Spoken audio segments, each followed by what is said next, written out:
Hi everybody, welcome back again di Bitcoin Update. Happy Monday buat teman-teman semua yang mau beraktivitas, semangat.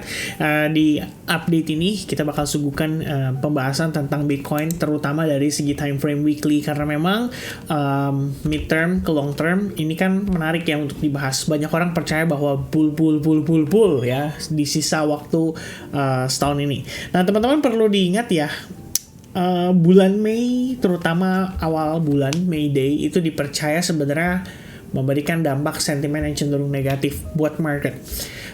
Setahu saya ada quotes ya, saya lupa sih sebenarnya, berhubungan dengan stock market. Jadi kalau misalkan di Mei itu biasanya sell on May and then nanti baru buyback lagi gitu ya. Saya lupa. Mungkin teman-teman kalau yang tahu bisa aja tulis di kolom komen ya terkait dengan quotesnya itu.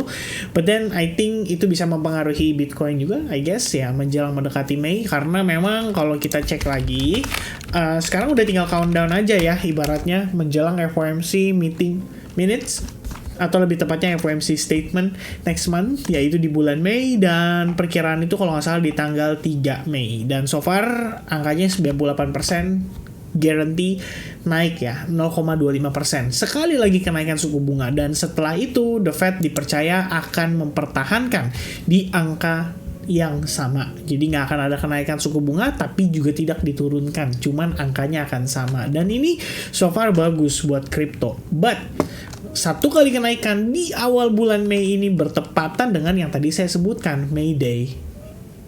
Apakah akan ada rejection? Ya, I think bisa dipertimbangkan lah. Istilahnya kita bisa antisipasi lah dekat-dekat bulan Mei. And then seminggu ini kita ngelihat nggak banyak data penting, paling ada beberapa dari presiden si perbankan sentral ya, dari beberapa negara bagian lagi. Pertama ada Euro, jadi European Central Bank, Presiden Lagarde itu akan speak di hari Senin malam jam 10. Kemudian di hari Selasanya akan ada RBA meeting minutes ya, ini harusnya Reserve Bank of Australia. Jadi ya, selebihnya kalau kita lihat di US-nya nggak terlalu banyak activity, tumben nih. Cuma ada FOMC member yang akan speak di hari Kamis jam 6 pagi.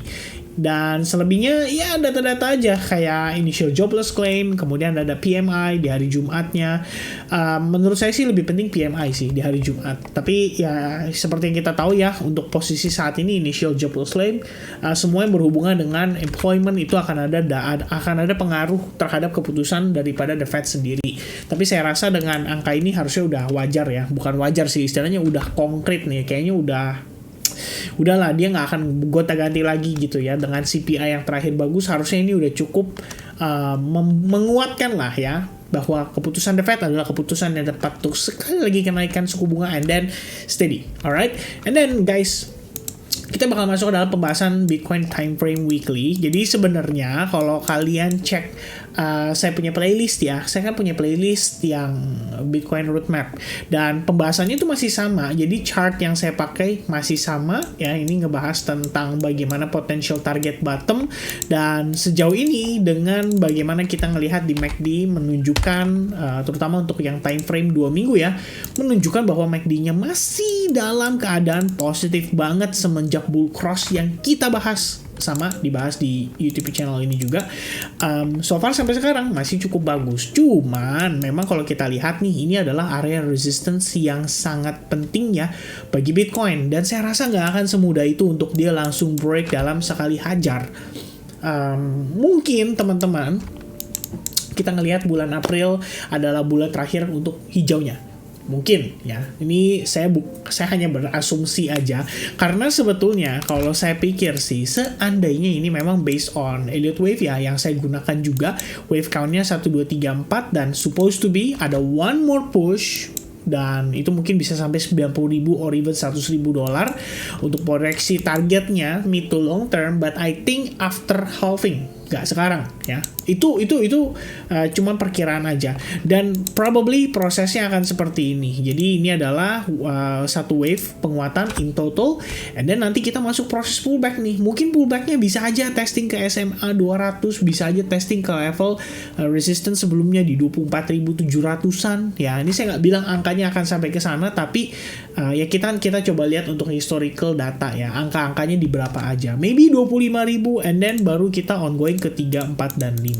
Jadi after all, Bitcoin yang terjadi adalah baru wave 1 nih. Ya, ini kalau yang kelihatan di time frame weekly. Sesimpel kita melihat Bitcoin baru aja berhasil break dari yang namanya si falling wedge. Jadi memang momentumnya, initial momentumnya itu masih slow banget. Belum terlalu yang bam gitu ya. Karena kita sempat bahas juga kan teman-teman sekalian, saya masih ada, dan kalian yang mungkin udah subs YouTube channel ini udah lihat dari beberapa update yang lalu, pasti familiar dong dengan apa yang saya show di chart saya saat ini. Ini adalah pembahasan kita terkait dengan fundamental apa aja nih yang bisa memberikan pengaruh, dan semua sentimennya terkait dengan the Fed yang namanya dia ngasih bank term funding program. Ya, ini lagi-lagi saya bahas sedikit ya teman-teman terkait dengan yang masalah terakhir perbankan bankrupt, dan narasi The Fed pivot tahun 2023 itu udah ngasih booster nih buat Bitcoin nanjak di awal tahun. Nah sekarang kita cuma butuh tambahan booster. Ya, kalaupun seandainya memang kita akan melihat Bitcoin langsung ngehajar level $31.000 pada time frame weekly dan dia close di atasnya, mungkin possible ngejar ke $40.000, possible. Tapi untuk saat ini pertanyaannya adalah narasi apa nih yang akan dipakai untuk kita melihat Bitcoin berhasil melakukan itu.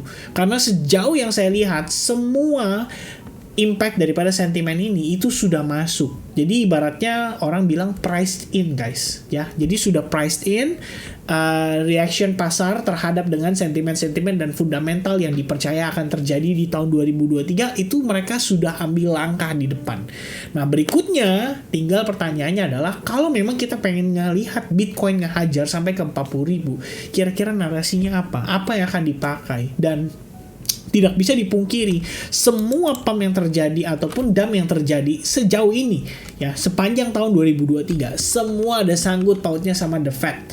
Dari yang namanya narasi The Fed mau pivot, dari yang namanya Jerome Powell mengatakan pada saat dia testimoni dia menyatakan bahwa higher for longer ya atau likely to be higher, bahkan dia ngomong suku bunga bisa lebih tinggi lagi batas atasnya. Dan kemudian The Fed ngasih kebijakan program ya untuk perbankan yang punya masalah likuiditas, dan terakhir dari data CPI menunjukkan reaction yang cukup positif buat market. Dan sebenarnya CPI itu lebih ke menekankan ya bahwa The Fed harusnya di bulan Juni, di bulan Juli itu udah nggak akan naikin suku bunga lagi. Mereka akan steady aja di angka 5-5,25%. Dan kalau CPI-nya masih turun, trennya masih bagus, mana tahu tahun ini bisa tercapai 2%? Maybe, tapi seperti yang kita udah pernah bahas juga ya, based on fundamentalnya sendiri, karena bank term funding program yang dikeluarkan oleh The Fed, mereka harus antisipasi terkait dengan dampak inflasi ke depannya. Jadi, ya, kira-kira seperti itu.